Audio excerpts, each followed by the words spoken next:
Hello friends, வாங்க நம்ம இன்றைக்கி நம்மளோட டிமார்ட் ஷாப்பிங் பார்க்கலாம். இந்த மாதத்துக்கான மளிகை ஜாமான் என்னென்னலாம் வாங்கியிருக்கோம்னு.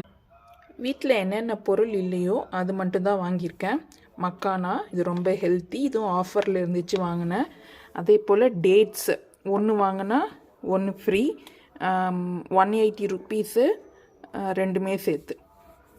அப்புறமா கொஞ்சம் அன்ஹெல்த்தி திங்க இதெல்லாம் தான். தீபம் எண்ணெய், பட்டாணி, வேர்க்கடலை, காய்ந்த மிளகாய். டிமார்ட்டில் காஞ்ச மிளகாய் 100 கிராம் 50 ரூபாய்க்கு விற்கிது. நான் ஒரு 4 பேக்கெட் எடுத்திருக்கேன். நீங்கள் சொல்லுங்கள், வெளியில் காஞ்ச மிளகாய் எவ்வளோ ரூபாயில் விற்கிதுன்னு. ஒரு டார்க் ஃபேண்டசி, கோதுமை மாவு, ஸ்நாக்ஸு, துவரம்பருப்பு, ராகி மாவு.